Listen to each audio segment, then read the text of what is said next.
Sending this one out to all my G's on the East. Come journey with me through the Eastcoast Chronicles. Big hat gonna take y'all niggas back. You know what I'm saying? Ride with me on this. Yeah. Sure, yeah, nigga. This video is not to promote the continuance of crime. It's for education only. History always repeats itself, so it's important that you educate yourself on historical facts. What he's saying, it just came. What it actually came, though, man. It was a lack of vision, though, in a sense, because it was something just doing on reading and research that we used to do back then. It was a quote that said, "When you're fighting a monster, be careful not to become one." Right? And it was like, from me just looking, it's like that's the very thing that happened. Dudes just got so caught up in just the work part, putting in the work part, and being together. We started overlooking the basic aspects on what building a nation is. And by the time some of us started really getting it, because it was only really a handful really started getting it, like, you know what? We got to really push this. Let's get these classes going. Let's teach, economics. Let's teach this. It done got so overran with all the other nonsense. It's like, damn, we got to battle against our own, really, to get dudes on the right track. First blood on blood war. Do you have credit for the first blood on blood war? No. I first heard about it when I was at Comstock. I think SI pushed out a thing. That's when Trigger was over there. The one from Buffalo, the Dreslow, she talking about he was GF and KGB with Tankhead. So initially, that's when the first issue with the brims and you started was in Comstock. It wasn't 5 Point. That is crazy because that's what I wanted to do. It was with Trigger because he was KGB at the time. First issue, yeah. Know what I mean? So him and Algie had something going on over there, and that's how that occurred. This is the progression. SI went home. In 2002, at the age of 25, SI will be released from prison and return home to Staten Island. SI left the hood to go.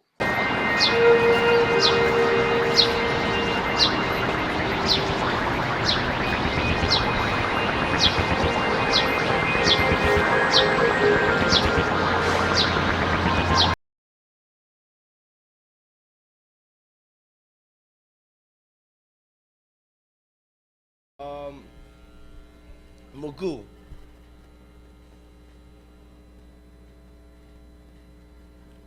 Whoa.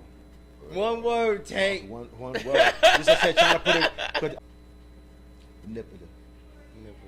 Real talk.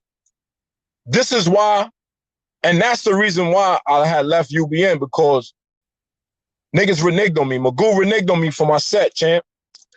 When I shot 120, this was what, 02? Shot 120 couldn't rap because he was who that? For his head or his bloodshed was a set. So anybody that cut that nigga, stabbed that nigga, or shed that nigga's blood, your reward was your own set. And this was on the UBN at the time. You know what I mean? I always try to go back to that date. I believe that was actually on the B day. I believe that was actually July 16th of 02. Yo, I had the name ready. I had my lineup ready. Like everything. I had a lot of, because I was mad popular and I was a real nigga, young and all that. So a lot of niggas was willing to come with me. Feel me? And niggas was gassed up like, yo. And the nigga reneged on me, son. All right, so now we're going into 2002, 2003. Both PV, all of them pop up in the jail. And then you had Shaq in the jail. You had like a lot of people that's popping up in Compton at the time, and everybody's pulling out of the youth. So PV pulled away from it. They started a little Brim thing. I had my thing going. Nichols had a little gorilla thing going. There's some DSVs in the building. And that's how I started getting big. Meanwhile, McGordon was trying to start this shit called what was that shit called? He had Vanguard. Vanguard, that's a fact. At that same time, I was involved in that shit heavy because we was getting word that, like you said, with the Vanguard thing was going on, but we had found out they actually put out a list, and it wasn't everybody. He said it was just coming from Billy. It was coming from Magoo. That he had a list of dudes that was Brim and Stone. Some of the head Brims, like, because I found out because my name was on it. Was a few people names on it. Stones and Brims that sending them to get hit, saying, "Oh, these dudes responsible for leaving." All these names that I named, all these hoods end up becoming nations, armies within themselves and created hoods under themselves. And because we made these hoods, they put out and came up with a cleanup set called the Vanguard. And their whole purpose was they would assemble a whole bunch of shooters under the UBN to come together to dismantle the Brim and Stones. These new sets that's going on, Outlaw 20, and to disband us. But you gotta listen. I'm gonna tell you what happened. Kevin Frost and Magoo, they all in 8 building, I believe, at the time. What building was that? 10 building. I'm in 11 building. I'm facing that. They sent a message, right? So somebody asked me, "We, what's up with this?" I think, matter of fact, Debo was over there. He's like, "What's up with this hit squad thing?" So I'm like, "What?" They're like, "What's up with this?" I'm like, "That's official. What's up?" They're like, "Nah, that shit's a dub." I said, "What you mean that's a dub? Nigga, they brims." So they're like, "Well, we ain't jacking that over there." So they sent a word that Magoo said. So Magoo sent word that Pee Wee and everybody was fooled that was repping whatever they was repping. Yeah. My response was, "All right, cool. We just like y'all. We fooled, y'all fooled. We ain't folding." So when you see this, they like, we gonna tuck our tail and run. It's gonna be what it's gonna be. So remember when I was telling you it was a list put out? Like they had. Did you know that to be true? Did you contact him and know that to be true though? It was a list. It was a list was intercepted. Yeah, and they both was intercepted. I told you that. So anything that KK was saying, I'm saying because I watched it last week. I'm like, yeah, everything is true. So 5 Point, right? That wasn't even with the brims. Let's correct that. That's with the stones that we got involved in it. Wayno and B-Stick, they was pushing Vanguard. I know for sure that Wayno and Beef Stick sat on it as a GFs of Vanguard. 9 Wayno, you said? Yes, Wayno home, and I should have told Wayno to top in, but he probably ain't gonna top in. All right, go ahead, keep going. Listen, Wayno and Beef Stick was pushing Vanguard at the time, right? The first hood, the hood that supposed to have been Vanguard was KGB, 9, and Billy. At one time they were saying that Ricky Hunter, but it wasn't. But it was them 3, right? So they wound up shooting Kwamega. No, that's his name. Mechadon. Mechadon, not Fight on Mechadon over there. I heard it with the dread. That's how that whole thing started over there. And I think Reg and Dylan got involved in that situation over there. So we ain't initiate nothing. What year was that? It was 0304. Got to be 0304. Whenever Vanguard initially started. Yeah, it was 0304. I was in Clinton. I was in Clinton at the time when we all found that out. They initiated all that, not us. The Vanguard shit was so short-lived, it was like it came and went like yeah. And the shit came like Vanguard, that shit was like going the next day type shit. I personally think that it was conceived by individuals who were in the box who wanted to see you guys get destroyed from your inception. So this is what I think it died very quickly.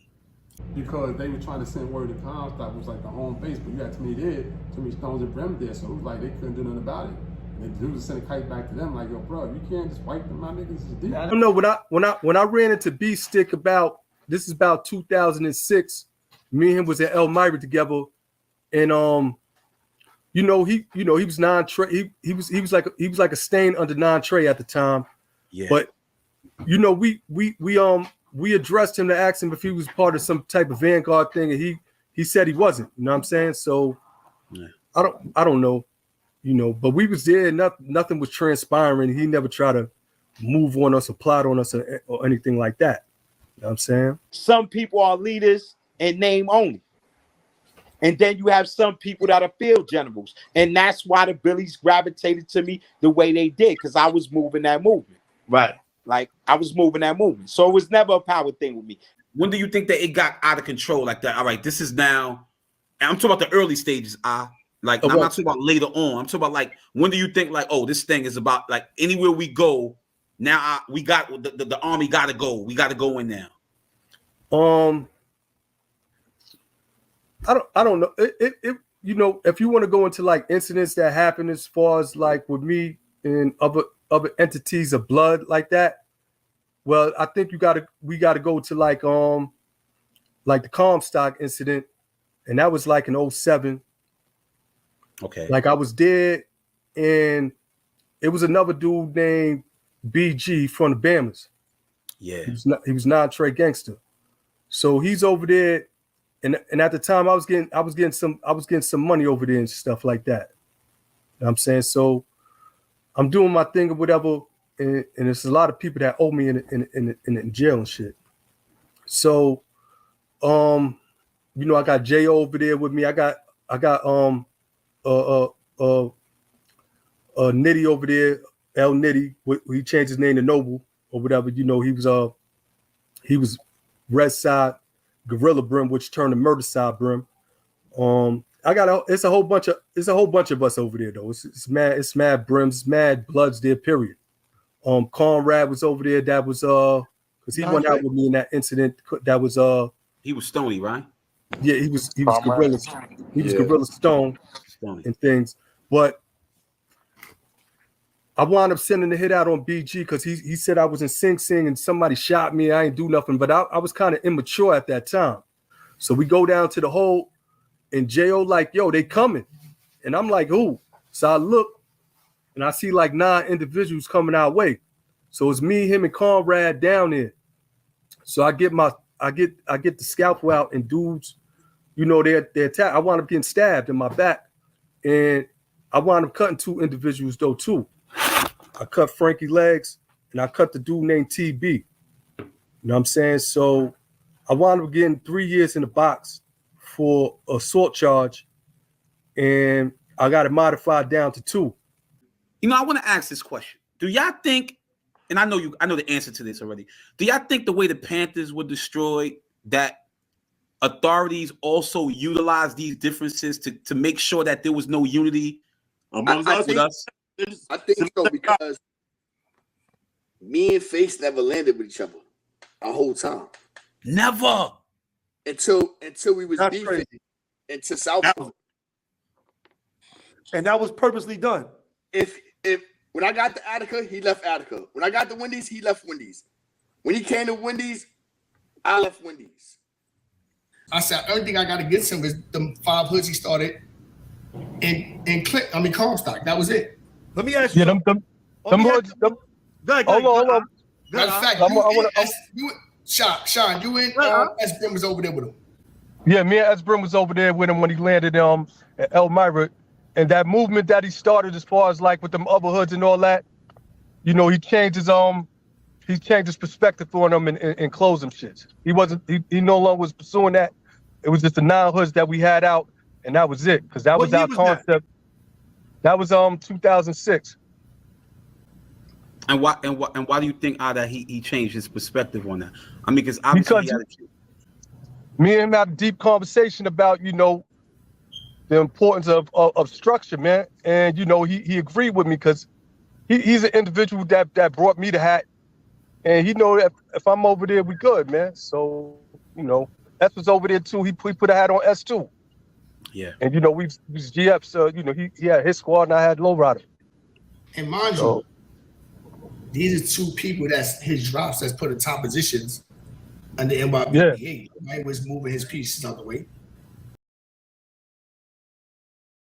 It was never a power thing with me. And I hollered at boy. I felt that what I wanted for the hood, despite our personal discrepancies and the fact that we could no longer coincide, I felt that what I wanted for the hood was the best thing for the hood. And what was that exactly? It was a few different things. Like this was the time when subs was popping off, right? They didn't want subs. I didn't want a sub for myself personally. I made that clear to go at the time. But I wanted him to pop off subs because Billy was still one of the biggest hoods at that time. This is before the Mac Ball away. This is before the Bloodhound Brimway. Billy, G-Shine, and a couple other hoods was stacked in numbers. Now I felt that the hoods, the subdivisions, and the subsets was good for structuring. Right. And that's the type of shit I was on. That's why I was able to reach so many people. Not only was I out there in the field with them, mixing and mingling with them, but I was also on some structuring shit heavy. Like if you was on the Allen and you hollered at me and you was the Billy and I didn't know you, I was putting you in the loop. Right. Know what I'm saying? I was putting you in the books. I was structuring the situation. Know what I'm saying? So that's what I wanted. I wanted more structure because at that time we had such a big hood. And at one time, Billy had like 9 9 stains, homie. At one time, 10 stains or some shit at one time. And of course, you got people that want to expand, broaden their horizons. They want to get what they deserve. And under the structure that we had, we couldn't accommodate the people that deserve to be accommodated. Right. And of course, he wasn't seeing eye to eye with that. So now, with that being said, it wasn't agreed upon by the council. So now it's not that it wasn't agreed upon by the council. It wasn't agreed upon by Magoo. Okay. You know the G Sean Hamo? Of course. Like, that's my childhood scrap. Like, me and him is from the same hood. So when I came up with the concept of Diamond District, which was AKA Neighborhood Trade Gang at the time, which turned into Neighborhood Diamond Gang, Hamo had came out with the Neighborhood Shines around that time. So when I came up with the concept, Hamo ran it by the whole council. I had the majority of the vote. And dudes are verified this. Goo blackballed me, which he was sitting as the chairman of the council at the time. So it wasn't the fact that the council didn't agree with it. It was Goo that didn't agree with it. Right. I turned blood in 1994. July 1994, I was SI first drop. You know what I'm saying? SI was already doing this thing in the 4 building as an adolescent. We was adolescents. We're the first adolescent bloods. You know what I'm saying? Don't get it twisted. It's not Sherm and this, that, third. It's SI, Ike, me, Tankhead, Wise Red, Doggy Dog, VI,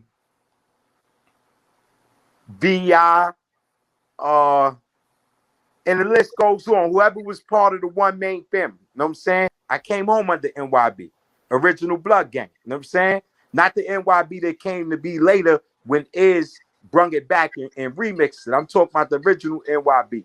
See, that's where the name 9 Trey come from. This movement started, you already know, July 16th, 1993. 9 Trey didn't start till 1994, but it symbolized the beginning of the movement because it was the first hood. And that's why when I came up north, I didn't have a hood. I wasn't 9 Trey yet. So I went to the Cat, and the Cat was populated by 5'9". Jay Diamonds was claiming prime time in the Cat. So I went under 5'9", which was only right. It was protocol. Then I bumped heads with SI in 9-7 in Southport. And SI came at me like, yo, you supposed to be 9 Trey, because everybody from the original Blood Gang NYBBA converted to 9 Trey when 9 Trey popped off. Right. So Quell was right. He was the big homie. He was high 5. SI was low 5 at the time. We chopped it up about it, and they gave me permission to convert over to 9 Trey, where I was rightfully supposed to be from the beginning. At that time, I was 103 at 5'9" brim under a dude named Rollo that OG Mac had left the hood to in Southport. And my nigga Rollo. At that time, he had left 5'9" to him when he left Southport. So I was 103, and I left that without the rank because I wanted to go to my rightful place. Those was my homies. You know what I'm saying? Now, as you were 9 Trey, how long was you banging 9 Trey? I banged 9 Trey from 1997 to 2009. And then what happened? And then I converted and I popped off a movement called the Diamond District. Yeah. My whole agenda was to never go in.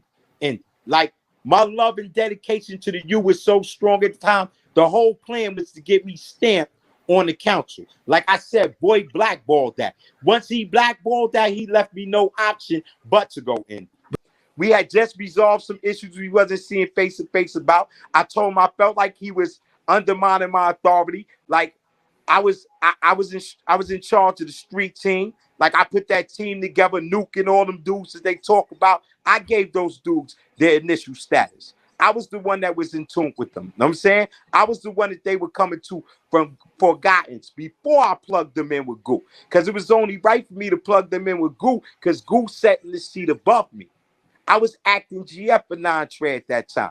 Goo was the second GF for 9 Trey, but individuals was acting like they forgot that SI was actually the GF of 9 Trey. Me and Powerful was going on a visit every week together. We spoke, and he sent me an 8-page letter, Gangsta T and all them a verifier, where he was telling me now in hindsight, he didn't agree with what Goo was pumping against me. And if he tell you anything different, he's a liar. And I tell him that face to face. You know what I'm saying? Homies read the letter. At the time of SI passing and before his passing, he was telling individuals not to jack Goo and what he was talking about. I spoke to SI 2013. My little brother K Diamond, he was in the street at the time. He sat down with SI at Mel Murder House, and they had a discussion. And that's how the beef between the district and non-Trey got dead.